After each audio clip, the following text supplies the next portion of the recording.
if you show me something, or you're just talking about the project, and the first thing you tell me is how many people you had or which camera you shot it on, I probably don't want to watch it.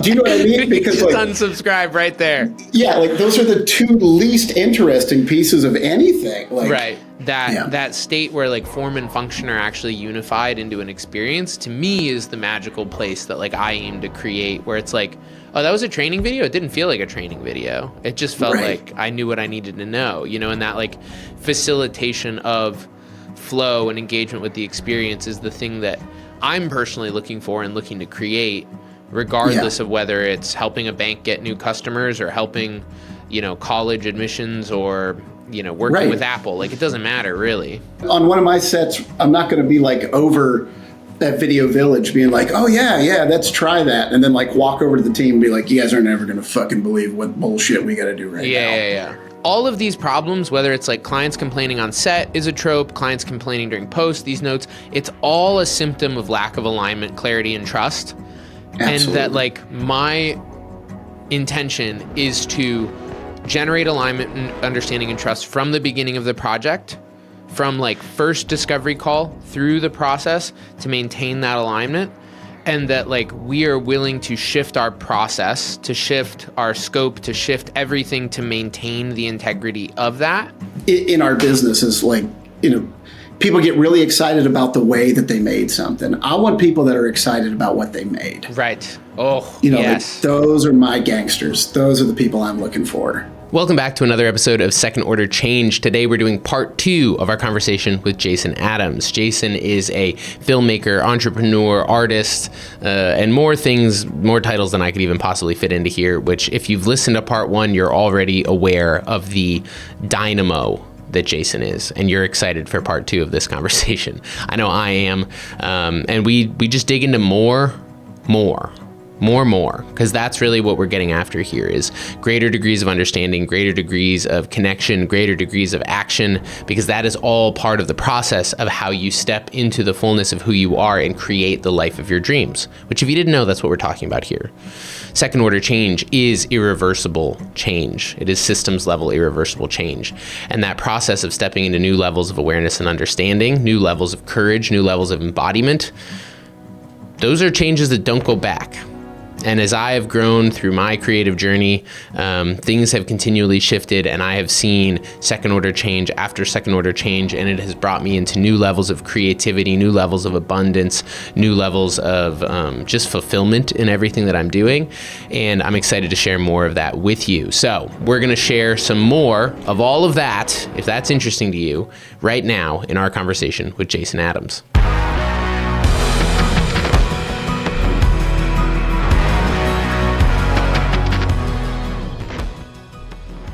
Well, that's something that we've talked about before. It's just like that, the power of a flexible, effective team.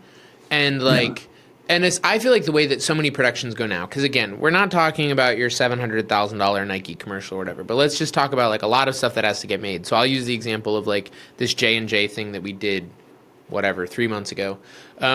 Basically, we had to film like a 2-person conversation in a space, ended up being a co-working space. But it was this guy talking to his doctor about heart arrhythmias. And it's the perfect example of like a funny little calculus game for building a team, because it's a 30-minute conversation for a 5-minute deliverable. Yeah. Still has to look good, sound good, be professional, all of that. But like, if you built that out with a traditional team, it's like, okay, we're going to pay 2 or 3 G&E guys who are going to do their thing for like 3 hours, and then they're going to fuck off. And then we're going to pay these 2 or 3 other guys to look at the cameras for 30 minutes, and then they're going to fuck off. And then it's and then next thing you know, it's $100,000. Yeah. Just because that's the way the math works. And like we did it with me, Quentin, Andrew, Pierce, one other, and might have been 4 or 5 of us. But it was like a team Quentin's one of the best DPs in all of the Northeast, and he's down to just like set up lights beforehand because like, yeah, we're gonna roll for half an hour, and like those are the people that I find that I enjoy working with. Those are the people who, in a lot of these projects, you can get a massive amount done. I mean, the classic version of this is like every post where someone's doing one interview and B-roll, and all the sound guys online are like, "You need a sound guy," and you're like, "I don't have $1,000 for one line. I'm sorry." And if I did, you would be my first call, not because, I don't know, just not a vibe often. But like there's a reality of just like values, priorities, and creative constraints. And like if we were working in the world where we always got handed $150,000 to film a 2-minute talking head thing, then yeah, sure, we would have everyone. But like, and so that's part of where like a lot of the times I find that what we're presenting is like, hey, we can work highly effectively. It's not cheap, but it's cheaper than the bloated version of this. It's going to require a little bit more trust, and you're going to have to let us run with the ball. But the other upside is that doing it with a couple of people who are willing to actually wear multiple hats, like we pretty much don't negotiate rates ever with people. I just go, you tell me what you want for what we're doing. And as long as it's reasonable, I say yes. Because it's like not my job to shave $100 off of you right now. And like if you're gonna get done what would take me a cam op and a grip and a whatever else, like I'd rather just give you what you need. But like that's part of where the project we did earlier last year ended up finding out that their quote outside of us from a bigger agency was $220,000. Yeah. 80,000 of which was for story development, which is still crazy to me because I don't know. Like it's a 3-minute story, a real story that has already been covered. I don't know what you do for $80,000. I'll take it. If anyone's looking for $80,000 story development vendors, we will rework our whole company around just doing that. But so we ended up coming in and we did it for 45, I think. Okay. And 45 was like, it wasn't super, super cushy, but it was like we had everything we need. The day wasn't super bloated. We had crafty, we had a location, we had a team, we got it all done. They were super happy with it. But it was funny because I posted something about this on Threads, and a bunch of people were like, oh, well, you just left 220 on the table. And it's like, they didn't want to pay 220 because there's no goddamn reason that should actually be 220. And this is one of the crazy things to me about production people sometimes is this idea that like you should just bloat it as much as possible because you can.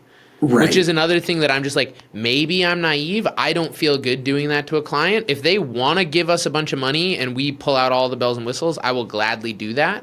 But like, if we can do what you want to do highly effectively for 45, why would we make up shit to do to bloat it to 200? I would rather do 4 things with you. Let's do 4 awesome things with a flexible team where we trust each other and everyone's happy with the outcome, rather than blowing our wad on one stupid thing where 8 people sit on every Zoom call and we make boards for no good reason. This brings me to one of the things I did also want to ask you about. Okay. I feel like there's this tendency as projects grow for greater pressure to create preparatory certainty, and whether that's boards or scripts or decks or any of these things, that people want a lot of this stuff. And I find that sometimes that stuff is super helpful. Sometimes it can become very derailing to the necessity to the pivot in a day when people are really hung up on some sort of like prep material they've been given. But I'm curious for you and the difference between like some of that smaller team stuff to stuff like Lotto. Like how much do you get into the game of client-facing prep for the sake of it being client-facing versus necessary prep? Or do you, maybe that is a part of your process. I know some people it's like integral. I find for myself a lot of the times, like we don't need boards for this because we don't even know where we're going to be. So like I would just be making crap up. But I feel like that's another place that the client vendor tug of war can start, where people want to have all these answers before we've asked the questions. And that can sometimes serve the alignment thing, or it can just create more hangups on the day. So how do you navigate that? I do as little as possible because I want to communicate the vision and not the mission, if that makes any sense. Like, I want everybody to know this is where we're headed. This is what it's going to look like. I do not do production books like where you pass them out to everybody that's there from agency, client world, all that. stuff where like, oh, at 2:00 we're going into this room and here's a scout picture of what that room looks like. That's not helpful. Like, we have not set, decked, lit, and staged that room yet. So, like, do you know what I mean? Like, dude, spending a lot of time. I went through this exact conversation on that project, the like $45,000 doc thing, because like 2 days beforehand, the agency asked for a minute-by-minute run of show of the day, which we had all already clarified was forecast. That's a red flag for me. It had forecast to be a rainy day, and my immediate answer was, depending on how the weather goes, this day may slip. Like, if it's really noisy where we're doing our interview, we're going to go find B-roll things to do until it's quiet. If we're supposed to be outside, the minute the rain stops, we're going to go run and walk the dog. Like, we're going to adapt to the needs of the day, and it's all going to happen. And their pushback was like, oh, it was for the talent. I find that a lot of the times there's this weird, like, Emperor's New Clothes thing going on with talent where people are, like, hyper protective of people. Like, they're not human beings who can deal with the reality that, like, everything isn't always scheduled minute by minute. Yeah. Because, like, the dude ended up being incredible. Like, only great experiences with him. But the amount of, like, energetic babysitting that was going on at the expense of the project again, where it's like, oh, well, no, we need to... Okay, well, now I have to spend 3 hours writing out a theoretical day-by-day schedule that we're never going to follow anyway to, like, make someone feel...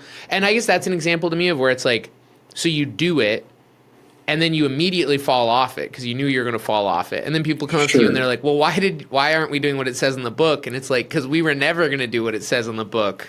Right. You just asked us to make a book. Yeah, it's a formality. And, again, if an agency is asking me for a minute-by-minute rundown, I don't mean that it's necessarily a red flag that this is not a good agency. It means that I have not done enough as a director to build enough trust. Right. Do you know what I mean? Like, then I needed to handle pre-pro differently, or in the way that I'm communicating how we do what we do. But yeah, like, I just don't. I like the target to be clear. I like, and the way that we figure out how to hit that target needs to be a little flexible for me. Right. I think that's how we get the best work. I think it's how we adapt to changes. And, a good buddy of mine, we always call it minimum effective dose. Yeah. Like, what is the optimal, like, how do we really, really do this well? Right. And that's funny. if somebody's I usually call asking, it like effective use of force. Okay. Yeah. So same kind of thing. And I really approach it in that way. Like, if you need to know, like, if you need to know what I'm going to be doing at 2:00, I'm like, well, I don't know, man. Like, are we running over? Are we running behind? Are we, right. Because, like, we do this different, like, like when we're on a bigger show, like, and I may have even said this to you, like, we got on these kind of bigger shows that, like, that you and I have done together. The thing that I always tell the team, if we are ahead of schedule, I want to hear everybody's ideas. Mm-hmm. If we are on schedule, then I want to hear from my department heads. If we are behind schedule, I'm the only fucking idea that gets to be there right now. Right. Do you know what I mean? Like, yeah, and well, that reminds me of Lotto. I don't know what your experience of this was, but when we were filming the gas station stuff for Lotto, if I remember correctly, my flight got delayed or something. So I got to set a little bit late. We hadn't started shooting yet, but it was like late on the last pre-light day or something. Okay. And we were working with a gaffer who I will choose not to name for now. And it was one of those classic situations where, like, I was a relatively younger guy, and this was a circumstance that I ran into where I'm similarly, like, I'm open to ideas, I'm learning, but I came in and was like, okay, I think we want to do this, like, big M18 sort of booklight push frame left, whatever else. Right. And this guy was like, I don't know, I think we should do, like, these tungsten things or whatever. And I was like, I'm open to that, like, let's take a look at it. And long story short, I just remember you flying in and being like, why does it look like shit? And I was like, hey, buddy, your idea's done. We're going to go do the thing I said we were going to do. And like 10 minutes later, it looked great. And that's not to toot my own horn, but that is a thing that happens, right? Where you're like humoring someone else's idea and it's just not clicking. Yeah. And yeah, it's a funny thing where Yeah, I love all the people's opinions, but the number of opinions I've taken that have just not played too are incredible to me. Sometimes I'm like, this is so far off. I don't know why this ever seemed like a viable option. Yeah, and that's what, it's another reason that, like, I want to optimize our time on set, like, because I don't like running 3 or 4 hours behind. Right. It changes the creative dynamic of anything, like, right.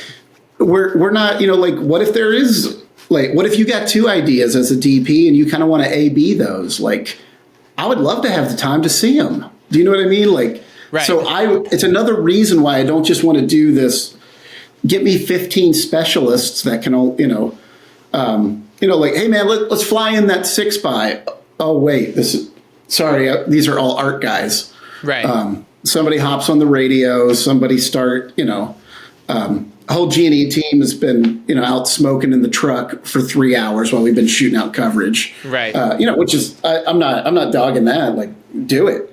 But you know what I mean? It's that, like, switching gears is like, okay, where they're going to get that guy in, and all these. I want to keep my sets creative and collaborative, and, right? And if we have to, like, A/B stuff or try stuff, then I need to be able to have room to do that for the client, right? Because I'm there to serve their experience too. So, like, if I can't have some flexibility to show them some options, or so again, I'm not going to do the whole book, but a lot of times when I'm going.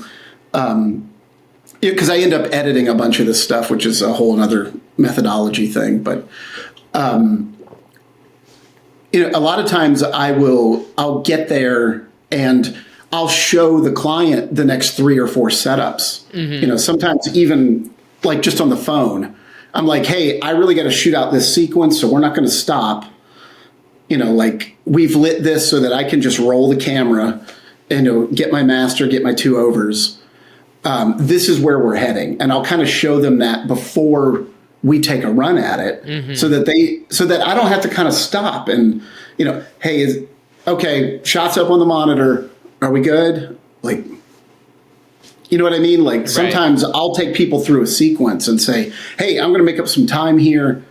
We're going to be moving pretty quick. I'm going to show you what we're doing and why we're doing it. I would rather have that 5-minute conversation with them on the day than to take the 5 hours for me to guess and some, like, run a show. Right. So, I think you can skip a lot of that bloat, even that communication bloat, by being clear and building trust with people. Like, I've never in my career had anyone ask me what I was going to shoot on. Right. You know what I mean? Like, they just don't. Well, and I feel like I'm not interested in that. Something that you implicitly touched on, and this may be me projecting, so feel free to shoot this down. And I feel like this is another one of those, like, it feels icky to say in some ways, but I think it's true, is I've found that there's a lot of value in knowing which decisions you can just give to the client, mm-hmm. and that there's value in actually giving those up, so that you don't necessarily have to get input on the stuff that you don't need their input from, if that makes sense. It's like, you want to decide the color of sprinkles on the smoothie? All yours. Like, you want to decide whether this line should get cut or not? Maybe we don't have to talk about that right now. Like, there's just levels of, like, giving people engagement in the process in a way that allows them to be seen and heard. And again, hopefully going through the whole prep process. I think one of the big contextual pieces of this is just that, like, prep is the opportunity to have all of these conversations. And once you're on the day and you're burning money, it's go time. And so that's where it's like, we don't need to go back. Like, if we didn't have a conversation, the reason that we're having some stupid conversation on set is because we didn't have a conversation beforehand. Once in a while that happens and has to happen. It should not be a regular part. And then, okay, when we have you here, we're going to have you here. We're going to make it a beautiful, fun experience, make sure everyone's taken care of. We are going to ask you for the input on the things that your input is actually valuable in. And then otherwise, we're going to go back to making the sausage because we have a small team of assassins who are really good at making sausage here. If I'm following, I think what you're saying is I really do try to take good care of the client. Like, I don't want an adversary. Like, like, we're not, on one of my sets, I'm not going to be, like, over at Video Village being like, oh, yeah, let's try that. And then, like, walk over to the team and be like, you guys are never going to fucking believe what bullshit we got to do right now. Yeah. You know what I mean? Like, I'm just not going to be that way, because the way that I build trust with them is by valuing their ideas. Right. And even if they're wrong, you know, like, or even if I think it's going to take us in a way, like, if we've got time, you know, again, if I'm running ahead of schedule, then, I mean, why the hell not? Like, let's try it. And if I serve them well, if they feel that they are a part of this, they will actually have a lot less to contribute. Right. And it's not, you know what I mean? And I don't mean that like that is the goal. Right. But they just want to make sure that I am protecting their interests, I'm protecting their investments, that I'm taking really good care of them, and that and where I think that, you know, especially directors get, you know, start losing their mind and get these reputations of being so disagreeable is, yeah, it's a fairly disagreeable role. You got to know how to do it on the day. But I think it is because they are bringing so much frustration into their job because they are not making art, and they are using their job as some kind of catharsis for the art. Right. Like, I don't get to make my movie. I just get to direct this bank commercial. So then he's coming in like where every fucking decision is Citizen Kane. Right. And it's like, no, buddy, it's a bank commercial. Right. You know, and I'm not saying that to downplay bank commercials. I'm saying that, like, don't let this be the hill that you die on. Right. Because somebody else had another idea. Like, and I think that for a lot of people that are getting frustrated and burnt out, they're not letting their day jobs be their day jobs. Right. Because they at least are not having a creative expression outside of it. Because this is creative, but, you know, I would, you know, I do not believe that what we're always making here is art. Right. You know, I think we are commercially creative. I think we're working in commercial art, but, you know, for me, the very definition of anytime art is trying to change or influence behavior, then it's not art in that moment. You know, like art just needs to exist. It needs to be something that was pure and important to someone to say. They're bringing this thing into the world. And it's why that, like, I think advertising can be viewed as art posthumously after the campaign. Like, I love actually going back and looking at old, like, even propaganda posters and looking at the graphic design and the things that were, you know, happening at the time stylistically and with the techniques. Like, there's a lot of art to be found in that, but I can't explore it as an artistic expression until it is posthumously clear of its intended influence. And, you know, that's why I think that, like, we can look back on, you know, everybody loves Apple's 1984 commercial, you know, like, that plays in museums. It didn't play in a museum in 1984, you know, like, or, you know, around when they were putting that campaign together. Right. So, like, posthumously, you can look back at this. So I think that a lot of people's frustrations with working in a creative field is that they're not always making room to do art and to explore their own ideas. Yeah. So they bring all that pent up, you know, like, and all those harsh boundaries into the creative process of commercial art. Right. And, you know, like, you're fighting over, like, the dumbest shit. And it's like, can you imagine, like, having this, like, oh, we got to be 55 millimeter. We can't be on the 35. Be like, sir, this is a fucking boner pills commercial. Yeah. You know what I mean? Like, this is, and again, I'm talking about serving these things for what they are. I don't mean that they are, I don't mean to downplay any kind of work or gig or anything anybody has, but I think that a lot of people get pissed off and get really cynical because they do not have a creative outlet more than that's just their job. Right. So they're bringing, like, all of this, like, I'll call it artistic trauma to work. Right.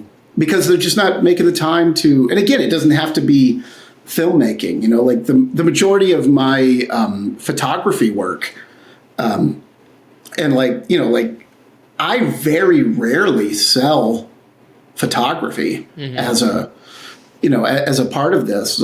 So like when my work is going up in a gallery and it's doing this kind of shit, I'm able to just explore the art of that. And I've noticed it makes me a lot better at my work. Mm-hmm. And, and sometimes they'll just ask me, hey, will you just come shoot photos on this show? We would love to have, and I love those jobs, but, I think having a creative outlet that is not just your 9-to-5 creative, because this is the weird thing is that for a lot of us, this thing was a passion and a hobby first, and then it became a job. And like, we wonder why we're all losing our goddamn minds. It's like, dude, you sold the thing that you were so in love with. But I don't know. I've just never found a way to fuse the two. And I found out that I got a lot better at both when I let them kind of separate and understanding what is my role to show up here as a worker in a creative field and what is my job to show up as an artist. Right. And beautifully, I get to borrow from both of those worlds. Right. Because I'm flexing all of those muscles, like my art, my fine art, like not only has it not made me as much money as my commercial filmmaking gig, it has lost me more money than like anything other than like ex-wives. But, like it's sometimes a money losing endeavor, and I'm just, I think if you've got to have both because you're never going to be fulfilled 100% as a creative and as an artist if your work started at the other end of a creative brief that you got from somebody else. Right. Like you've got to get in there and have something that you create for you. And right. So that's sorry, I'm talking too much, but this is my shit. I appreciate it. I've had a few good rants, so I appreciate a good counter rant. Okay, so 3 things come up for me inside of that. One is just to quickly touch back. The difference in morale and output between a reasonable day where you're running ahead and an unreasonable day where you're running behind is everything. Absolutely. And so 100% agree. Like that, we aim to make days manageable and we aim to be ahead from the gun. And then the amount of bonus energy that comes up, creative energy, ideas, extra time to put into setups, extra room to go. Like sometimes you just slide through a setup and get right to the next one. Like I find that to be such a massive energetic benefit on set is just reasonable days, run ahead of schedule. Creativity. I am of the opinion that pretty much anything can or cannot be creative. And for me, personally, I will say that there's a large part of even the DP work that I was doing at one point that I would personally say was not creative. It was very paint by numbers. Sure. And for me, like if it's not expressive, if it's not stretching, if it's not unique, if it's just rote task management, without like a discovery part of the process, then it's like, this is the same thing as doing people's taxes. And there's probably a creative way to do people's taxes, but like if we're just going to sit here and drop numbers into boxes, like I can drop numbers into boxes that end up on TV. That doesn't necessarily make it more creative. And then lastly, it's interesting because I find that I continue to experiment with the like separation overlap of those things. I feel like art and commerce, it's like the dream is to have both, right? And like those are the people who have found that, I find at least for myself, are often the easiest people to envy.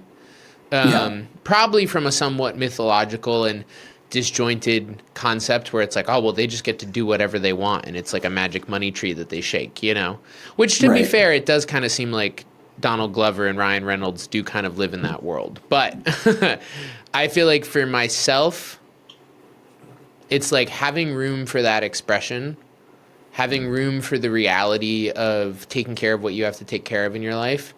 And for me personally, it's like continuing to find opportunities where there is alignment. Yeah. And because like when I think about, to your point, like the guy who's making a bank commercial into Citizen Kane, that's not necessarily bad if everyone's on the same page about that. Yeah. But a lot of the times the problem that happens is there's a lack of alignment between client, agency, production crew, whatever, and then people's personal agendas and egos are starting to play out in the situation. And that's where like if you want to make really artsy brand films, there's a market for that. Like, I see them. You don't have to ever shoot a talking head in your life if you don't want. And like, if that's what you're aligned with, then like it's in your and their best interest to actually go after that. And if you're not happy doing something, then go do something else. But like, I will say that for myself, like, there are weird opportunities for alignment where it's like, I love learning things. Probably another trauma, neurodivergence, whatever thing. But like, one of the most fun projects I've done in the last few years was this trash training curriculum. And it was like 6 months of safety meetings and learning about locking and tagging out and transfer stations and whatever.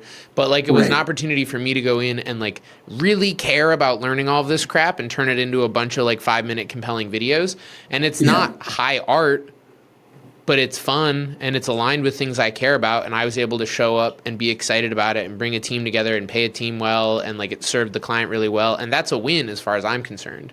And so I think that's where, like, I think that's part of where sometimes even that idea of like how narrow our identity can become, where it's like, oh, well, my sole value is as like anamorphic, easy rig, moody guy. And it's like, you have a bunch of other really valuable ways that you could serve a lot of people.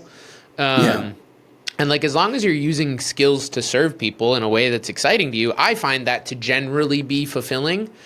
But the more that I either leave skills, passions, or service on the table, or that I repeatedly self-suppress for the sake of some perceivable safety or financial benefit, the less happy I end up, and that I have to end up taking a break and figuring out what's been missing that I need to reintegrate. And maybe it is a personal music practice or a personal art practice, or maybe it's putting myself out in public more often, you know, whatever it is. But that, like, if those aspects are all at play, there's always weird doors opening. And like, you know, if you look at the spectrum of art to commercial, I think one of my favorite examples of that is just like airport architecture, where I'm like, this is pure commerce, but it's so artistic. You know, like, it's not, there is no juxtaposition there. And that is one of my favorite things, is when the juxtaposition disappears and you're like, I don't know if that was a commercial or a movie, and I don't care. And I don't know if that's an art museum or an airport, and that's great. Like, that state where like form and function are actually unified into an experience, to me, is the magical place that like I aim to create, where it's like, oh, that was a training video. It didn't feel like a training video. It just felt like I knew what I needed to know, you know. And that like facilitation of flow and engagement with the experience is the thing that I'm personally looking for and looking to create, regardless of whether it's helping a bank get new customers or helping, you know, college admissions, or, you know, working with Apple. Like, it doesn't matter, really. Yeah. No, and I think, to your point, the thing that you really said that I think is the secret is an alignment. Like, if there is stress on set, then something hasn't been communicated. You know, and I don't mean that it's always going to be happy, but you know how it's like. You've been on those sets where you've got somebody or something really dragging down the energy or the work that everybody's doing, and that usually means that like that we're not all making the same movie. You know, like you'll get some director, or hell, you get some DP that thinks every single shot, you know, is the most important shot. And it's one of the things I've said. You know, I DP a lot of my own shit, mostly, you know, because I'm a cheap director, not a great DP. But one of the things that I've just for the record, you're one of the few people I would put the DP hat back on for. Well, that's I may call you motherfucker. But it's just this thing where if people aren't aligned, like if you've got one guy who thinks every single shot is the shot of the piece, is like, well, man, I've actually got the whole movie in my head. Right. You know, like, I don't know if you remember this, but like one of the things that we did on that Lotto show, we had, I had to shoot, I had to shoot people walking into the door. And I don't know if you remember, we're probably an hour, maybe two, behind. And I got real involved with G&E. I was like, absolutely not. Like, I'm not waiting on another setup. I'm like, you're going to do this with whatever you can grab. Like, we are not going back to the truck right now. And I pulled Art over, and they brought the wardrobe rack. I don't know if you remember this. We didn't stop the roll. Yeah. I had the guys walk in. They would walk out. Art would put the new clothes and new things on them, and we send them through. And, what it should have taken me, probably 2 hours to set back up, because we went from an interior to an exterior. And, I had art changes or, wardrobe changes on all those entrances. It's like, no, we can make this time up. Yeah. And that was, and it's like a thing I appreciated, like, from you weren't like fighting me on not having everything you probably would have wanted to shoot that coverage of those entrances. But I knew it was 32 frames on the final screen. Right. So if I've got to take a shortcut somewhere, I want to take it there. I don't want to take it on a shot that matters. Right. And if if you're not aligned with your team and some DP's like, fuck this, like I can't do my job, he's throwing a fit. I'm like, buddy, this is an intro shot. Like, it's establishing. I don't even know if it's going to make it in the cut. Right. Like, please don't cost me 2 more hours on I'm over, because you can't get in line with what we're all doing here. Well, that's one of the things that I have heard of, and I have experienced a few small tastes of, but I've honestly mostly, not intentionally, but somehow avoided, is I hear about DPs who, I've talked to directors who are like, oh yeah, I work with this DP, and he doesn't think about the sequence or the edit. He's just thinking about the lighting of that shot. Yeah. That's crazy to me. I don't know how I would do my job if that's what I was thinking about, because when I show up, it's no matter what position I'm in service to the thing that we're making right now. Yeah. And part of that is being in service to the director, the DP, the client, whatever it is, but I'm in service of the thing. And so to your point, it's when we go, hey, we just need these inserts quick, it's the same thing that I said on that fashion commercial, right? Where it's we don't need to take 15-minute breaks. Just let me run. Exactly. We just got to get this done. And I'm really grateful that I've mostly worked with people who have that attitude, because I've heard about people who are I can't work in these conditions. And it's buddy, let your ego chill for 5 seconds. No one's going to care that there's not a rim light on these shots or whatever. There's something bigger going on here. And we really appreciate all that you're doing, and no one's invalidating you, but we just don't have to go all out right now. Yeah. And that's okay. It is okay. And not only is it okay, I think that's how you make good shit and get together. And when you walk off, whenever the day is wrapped and you've made your day, I never love the day where you walk off as friends because you feel like you just survived something. Do you know what I mean? It's oh, we just got through basic training. We all did it together. I'm like, no, fuck that. I don't want my set to feel like that. I don't want to all just be getting drinks in the hotel bar afterwards because we needed it. Right. And because we were all kicking each other's asses all day because we weren't aligned. We weren't working well together. That's my least favorite way to make a day. And it doesn't happen often on my sets. It's because of all this shit that I talk about. This is, I want to be creative. I want to enjoy this.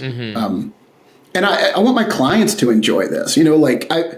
If you guys are, if no one's ever told you this before and you work in the commercial filmmaking world, your clients do not like making movies past day one. The first day, it's exciting. They're meeting all these people, all this stuff is happening. But what they don't understand is just having empathy for their role. Right. The longer they sit at Video Village, the more Slack messages they are getting for some other thing, because this isn't the only thing they're doing that day. Right.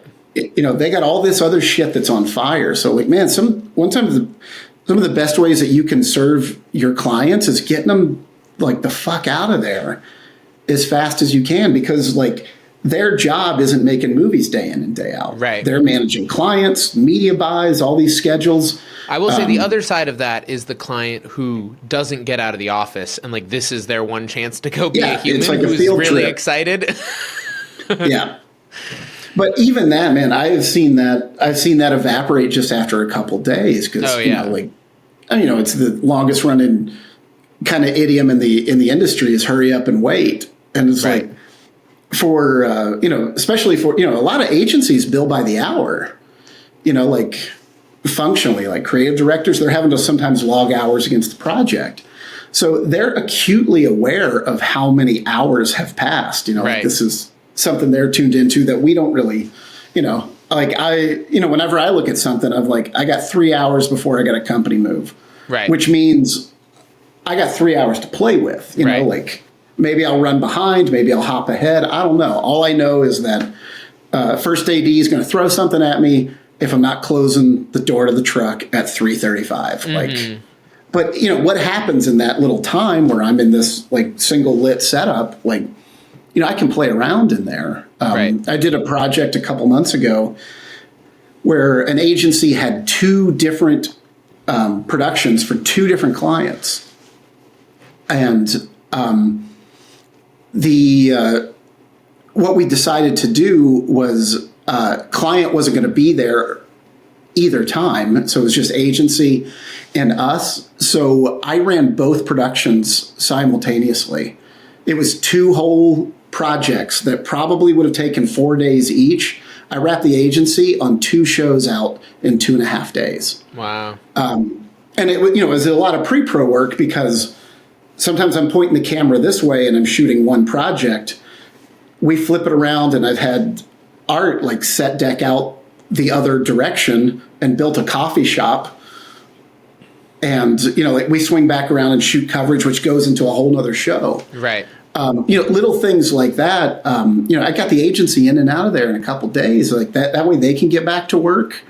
And again, it wasn't just bloating the show for the sake of bloating the show. Like more is something that has almost never improved something. Right. Like I don't know what the best sushi restaurant in the world is, but I know the one I'm not going to eat at, and it's the one that says all you can eat sushi. Right. You know what I mean? Like, which takes us back to Crafted and takes us back to these other things. Like I'm not just going to have a bigger fucking show because it's more. Like, we've got more cameras. We've got more lights. Like, okay, why? Right. Why? And I think it's something that happens with younger filmmakers because they really are kind of working for those BTS Instagram shots. It's like if we have a techno crane on set, the amount of time I have lost for people to take selfies by the techno crane, because it's like, because it means that you spend a certain amount of money, and it means that maybe this is it's a status symbol for sure. Yeah, and I was like, man, I'm not interested in doing that. Like let's be more efficient. Like let's actually save some money, because especially if you're talking about from a production company standpoint, if you run tighter shows, you can have some better margins. Right. So I would rather make an extra $3,500 and take that money and rent a set of anamorphics for an experimental short that I want to make. Right. Than I would be to like apply anamorphics to like an insurance sales. Like that we're sometimes letting our egos get in the way and not serving the project as it needs to be served. And because of that, I think a lot of times people are losing margin on these shows. Right. Because they're putting too much into it because they want to validate the work somehow in the way that they did it. Right. Like, oh, we did it the hardest way possible. We did it with the most expensive cameras, the most expensive lens. Like the times that somebody has told me like how many people they had on the crew, as if like that validated it. He's like, yeah, man, it's crazy. 30-person crew. And I'm like, unless it's a Marvel movie, which I know is ridiculous because they got 300 guys on those crews. But you know what I mean? Like I saw the piece, man. Like, why did you have... And again, it's sometimes tell because... Tell me if this is true or not, because I feel like that is a classic status check of someone who has relatively little experience. Oh, you like naming a crew by size? Yeah, like I feel like once you've been there and done that, and the shine of the theoretical idea of it goes away, it's not something that you brandish a lot. But if you've never done it and you're insecure, it feels like an accomplishment. Oh, absolutely. And again, we're all in different, places in this thing. So, but for having done this a little bit of time, yeah, like red flags are if you show me something. Or you're just talking about the project, and the first thing you tell me is how many people you had or which camera you shot it on, I probably don't want to watch it. Do you know what I mean? Because just unsubscribe right there. Yeah, like those are the two least interesting pieces of anything. Like, right. And I get it. Like sometimes they really invested a lot of their money or budget to, like, yeah, man, we got the LF on this one. I was like, okay, but what'd you do with it? Right. Like you don't get a free pass from me because like you got a cool camera. Right. Or you got a cool set of lenses. Like I want to see what you made with it. Like right. I'm interested in the crafted part of this. Like it feels absurd to me. It'd be like looking at a piece of fine art and having some guy like, yeah, I don't know if you noticed, but that we framed it in a Kensington. Yeah. What the fuck is that? Yeah. I feel like this happens a lot in our business is like, people get really excited about the way that they made something. I want people that are excited about what they made. Right. Oh, like yes. those are my gangsters. Those are the people I'm looking for. Right. 100%. Yeah, I feel that in my bones. And I think that so I wanted to jump back very briefly to the earlier topic about just like clients and client input. Because I agree in that overall mission is like client care and alignment and making something that serves everyone's needs. And so to just clarify that point a little more, I find that generally no matter how well you have managed prep conversations, there's a certain amount of creative energy from them that wants to come out in the day, which is natural and normal. And creating opportunities for that to be expressed in a healthy and helpful way and involving them in that way avoids the thing where they're sitting half at the monitor waiting for their voice to be used, and then they pick the least convenient and least relevant thing to have an opinion on. Because that's, I think there's just a certain degree of almost performance anxiety. What's my role in this?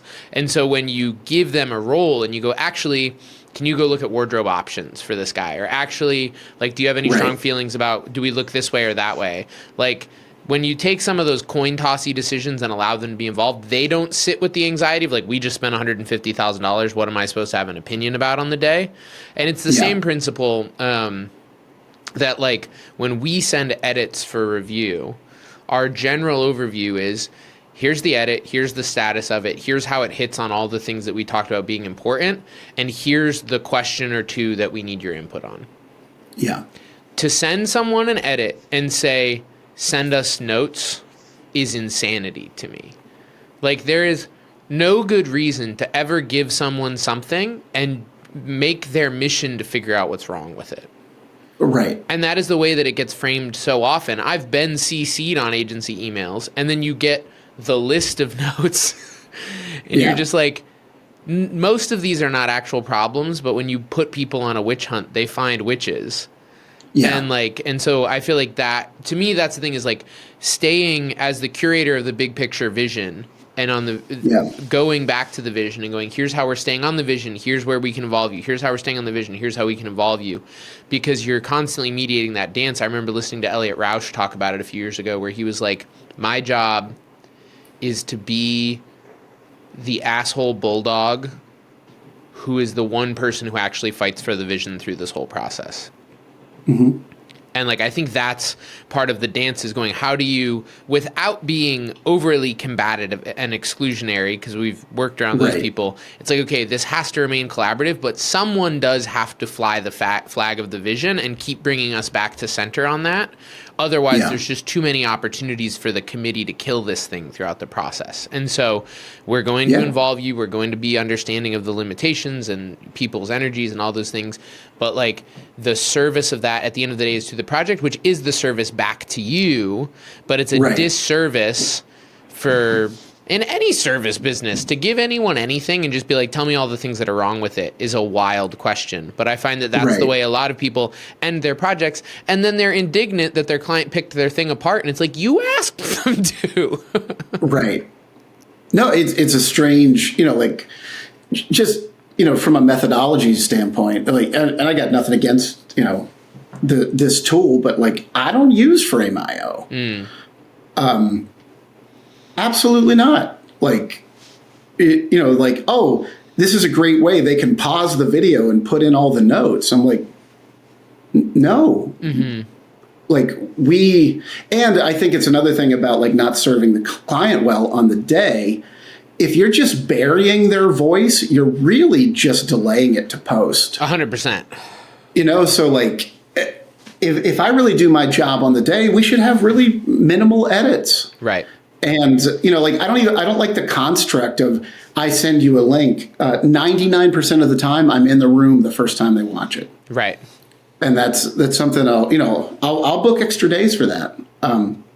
I've done posts in cities I don't live in to be able to have, that interaction where we, hit the space bar, we all watch it together, and then it's a conversation in that moment, because it's what I need somebody to tell me in an edit is not what don't you like. I want you to tell me where it doesn't feel. Right.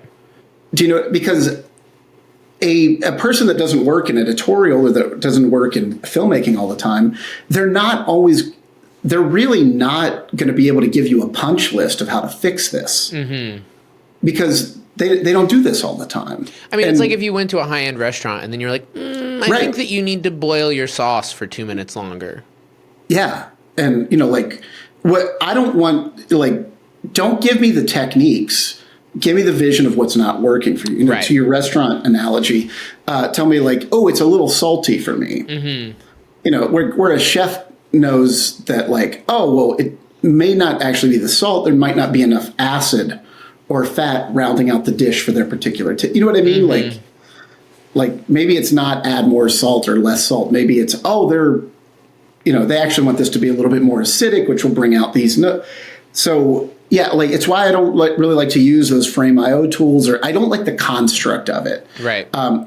Is that anybody can just slap, hit pause and throw in a note about something that needs to change. Like, we holistically got to this approach all together. Right. We should holistically get to the summation of our efforts all together. Right. Like, we didn't do any part of this where, like, I didn't send the treatment or the script and, like, have somebody mark up the PDF and be like, no, what about this? What about, like, it's a weird thing in editorial that we've taken it to this thing where we're like, oh, just pause the video and put in your notes. Right. Like, I don't want to do that. I think that disserves all of us.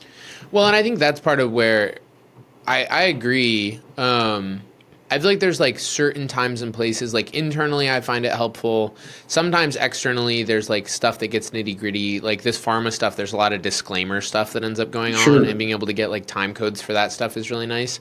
But overall, I agree that it's like, even the construct of like, you write down the thing that you think needs to change as sort of a like declarative statement, as opposed to coming into like a team conversation where we go, hey, how does everyone feel about this? I feel like it's a little long. I feel like it's a little slow. I feel like we're missing this point. And then we as a team are able to go through, okay, like, are we aligned on that? Is that just a you thing? Is that an everyone thing? Because to your point, it's like the minute you go like, I think it needs 5 capers instead of 4, and it's like, okay, that's good for you, but that's also the way a lot of people feel about a lot of things. Like personal input variance is normal. It's like if you let everyone walk into a In-N-Out and give their opinion on the burger, it's like not everyone is going to say that this is the perfect burger. Right. And that is an unrealistic goal, which I think is also one of the problems. Ivan Cash gave an incredible speech at the Vimeo conference this year, but he was talking about how creativity, committees kill creativity, basically. And he was like, a big part of our mission is they've actually like built it into their business model, the way he describes it, that it's like you have 2 options. You either do it the normal way Or you do the trust model, and the trust model, we do it in a third of the time for half of the money, and there's no notes. Yeah. And I was like, Absolutely. that's kind of badass. But he was like, so much Yeah. of the best stuff comes out of it. And he's like, and we found that there are clients who are down to play ball with that because people are realizing that the amount of bloat that comes from the committees, the amount of creative misalignment that happens, because it does just turn into the thing where you're trying to make everyone happy and no one's happy because it doesn't say anything. Yeah. No, I mean, you're never going to please, anybody or, everybody. So it makes a lot more sense to me to do it like that. Like, hey, let's get a small team. And I don't care if it's a smaller budget. I would rather do this with trust and collaboration than I would to do this like they're just ordering shit off a menu. Right. Well, and I think that's the point of what I was trying to get at with that like client involvement thing is that it's like, let's all of these problems, whether it's like clients complaining on set is a trope, clients complaining during post, these notes, it's all a symptom of lack of alignment, clarity, and trust.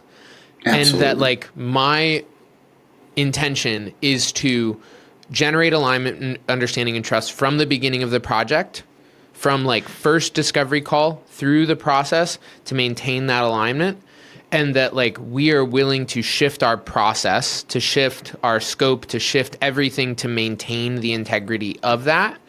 And one of the things that I've just felt is, I don't know, I've been just a crew member on stuff where it's like, I feel like someone's just accepting a lot of money to let someone play God for a day who doesn't know what they're doing.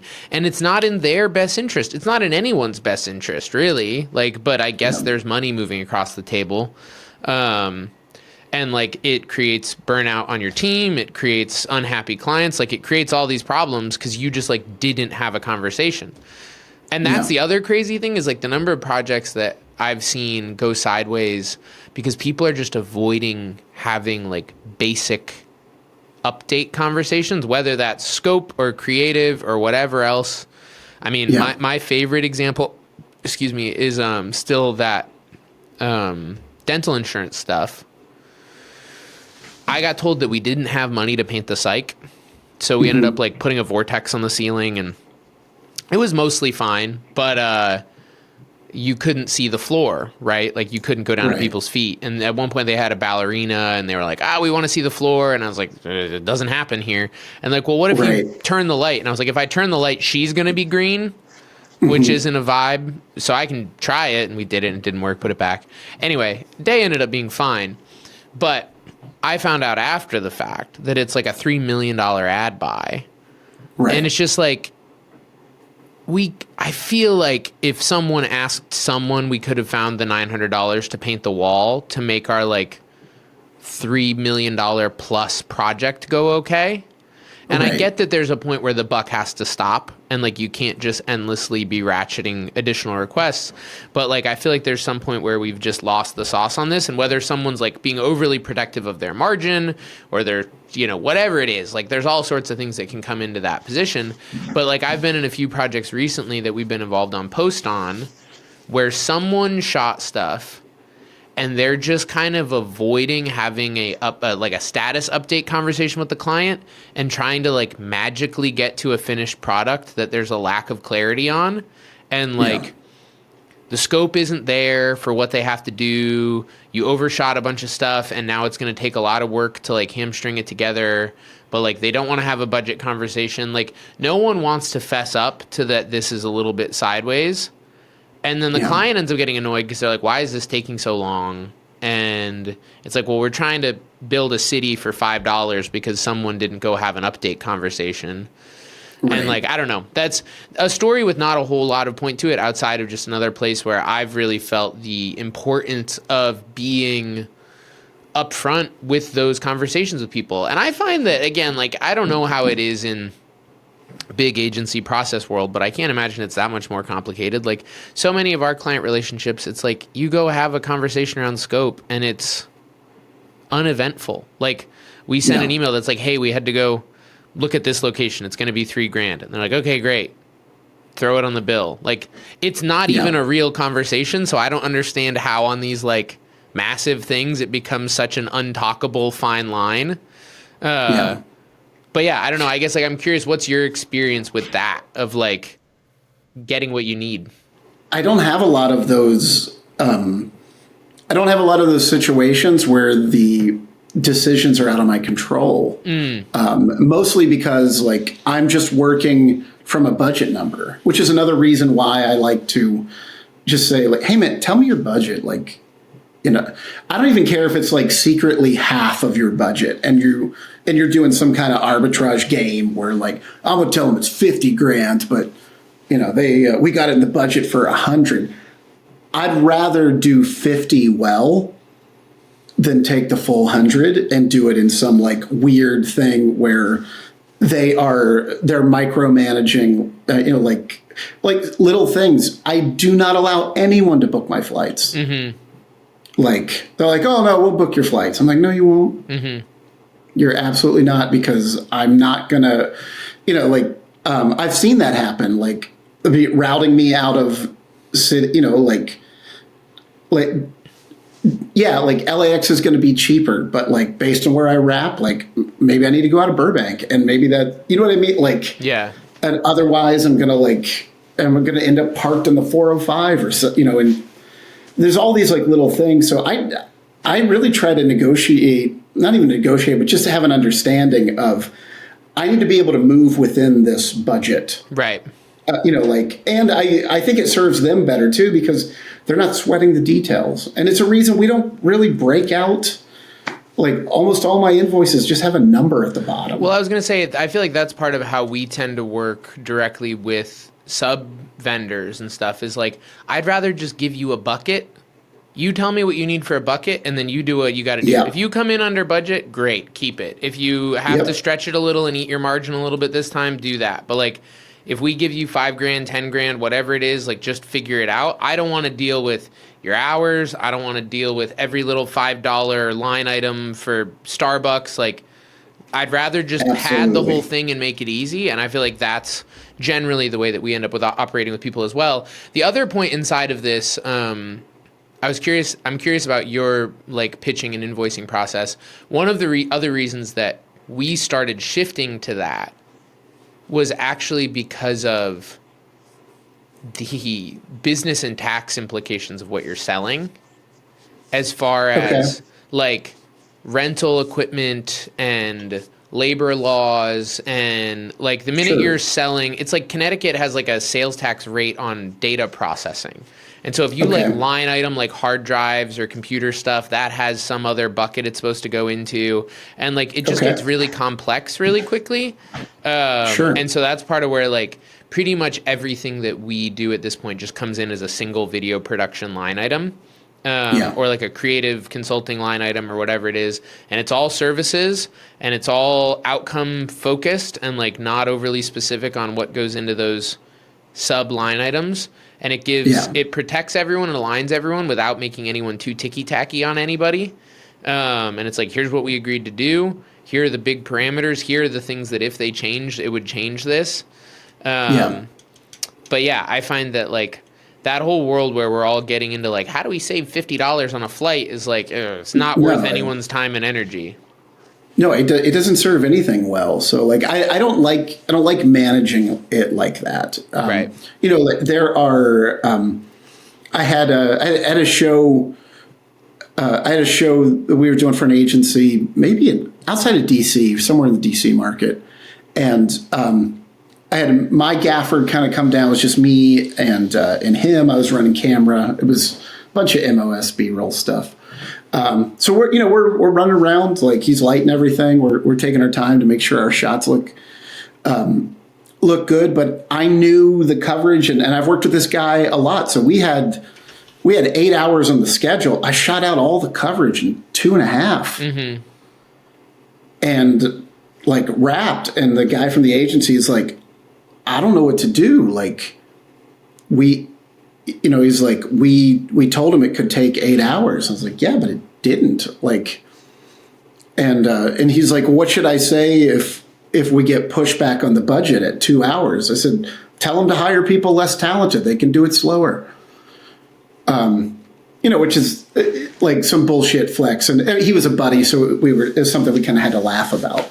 But I do kind of mean that. I'm not going to go to my gaffer and be like, dude, you only did a 2 hour today. So let's let's prorate your day into these 2 hours. And no, like he made his whole rate. Dude, I just was talking to a friend recently. They did a decent sized music video. Like it wasn't big, but I want to say that it was like 40 grand or something. And after wrap, the artist manager, I think, asked to see the budget, which I was like, number one, no. But then was like, hey, you guys came in under on like hair and makeup, so we should get that money back. And I was like, also not how this works. Right. And he was talking to me because he was like, is this reasonable? And like, there's some places we went over and some places we went under. And I was like, no, that's not how the deal works. Like there's no, unless you write it up as a cost plus deal, but like often if everything went over, they wouldn't have given you more money. Right. The idea that one thing came under and they want money back is crazy. And again, to your point, it's like that's part of why I don't like the construct of like days or hours being a fundamental part of the deal that's being presented, because then you think you're buying time and then you want to fill the time. And I've been on shoots.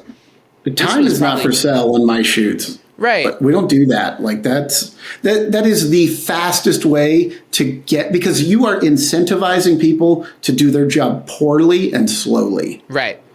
At a cost to themselves, because if you make more money working a 12, every single person's going to want a 12. Right. And they're going to be wearing themselves out. They're going to have less to give. Like collectively, the quality and the integrity of everything we're doing is lowering. Right. Like little by little. Because we just couldn't manage our own stuff. So yeah, time's not for sale for us in the movies. Like we're going to do our project and we're going to do it in a way that works for everybody, or at least that's always the goal. But yeah, no, we do not like. Hours has never made sense to me in any endeavor. Like unless you're on an assembly line, like even the way we got to a lot of these constructs via the Industrial Revolution. When you could measure somebody's output by hours, like that's not what you do in film. It's not what you do in creative, and really, it's not what anyone who works in information or creativity does. Okay, so this is interesting because this actually brings up another thing that I was starting to push back on the last few years, which is the practice, which feels like another sort of industrial era, scalable, systemizable thing of just like assigning a line item to a number and then going and sort of like polling casting for fits for that number. So let's say like DPs and you have DP rates, and it's like, okay, I understand that you have like a target number that you're basing this thing off of, but to me, one of the problems of day rates and generally fixed day rates is it actually homogenizes the market in a weird way, where it's like, to me, the guy who can set up lights and shoot a 6-hour day effectively is more valuable right now for that than the dude who like does big fancy stuff all the time. And so Absolutely. And the idea that you just have to be like, oh, well, I work on smaller budget stuff, so like my rate's low or whatever. It's like there is actually very little linear correlation between any of that. And like part of the reason that like I'm not cheap is like I end up producing, directing, being involved in creative strategy. Like I'm doing a lot of other things that a lot of other DPs wouldn't. And some of those could be considered intangibles, but they're really just like value adds outside the technical scope of the job. And like when we're shopping among crew members, like I know people in pretty much every department who have those value adds. And like we want to work with those people and we're willing to compensate those people better. And so this just kind of like broad blanket, like, oh, well, it's $1,000, take it or leave it thing is like, I mean, yeah, you'll get someone. Are you going to get someone excellent? I don't know. Yeah. Well, and I think that, again, I think we're talking about trust and alignment. When you get these people, they're aligned with the way that you work. They're also aligned with the way that you pay. And the rates that you do, and I rarely ever have to push back on somebody's rate, and and even like my rates, like the thing that I've told clients in the pitch is my interest is so much more expensive than my invoice. Like, bring me something I can get excited about. And you know what I mean? Like, and then maybe I'm pulling a lot more of my, my art or my own, like, maybe I've got a lot more room to express myself. Where we're doing some kind of hybrid where it's a real artful output. Like I'll eat some of my own rate on those kind of things because I like to work and I like to do it. Like if it's like a really great project, like I've signed on to those for like almost no money sometimes because I want to be a part of it. And that's it for this week's episode of Second Order Change. Really grateful to Jason Adams for coming on and doing the podcast. Again, you can find his social media links in the show notes. Go shoot him a message. Tell him that he's hilarious and awesome and that you learned something valuable out of this. And shoot me a message too. I honestly am always curious to hear like what resonated with you, what stood out, what was something that felt applicable, what was something that you were curious about still that you're like, you didn't ask that follow-up question. I would love to know. So you can reach me at Instagram at eborsier. That's generally the best place to find me. And I'm currently somewhere in the South Island of New Zealand or potentially flying back from New Zealand. I might be in Dubai right now. So if you're interested in keeping track with that journey, you can find me there. That's it. We're going to be back next week. And I got to be totally honest, I'm not 100% sure who that episode is yet because as I'm recording this, it is February 8th. And this is coming out somewhere around February 28th. So we're going to have another great episode. We have some incredible things in the hopper right now, and I'm just not quite sure the order. But I'm so grateful for you people taking the time to listen, to watch, to share with a friend, to reflect, to be you, because the world is a better place with you in it. So for all you do and who you are, thank you. We've been doing this for 2 hours. We should probably wind Oh, it down. shit. Well, you can you cut it down to 3.5 reels and they can smash those like buttons.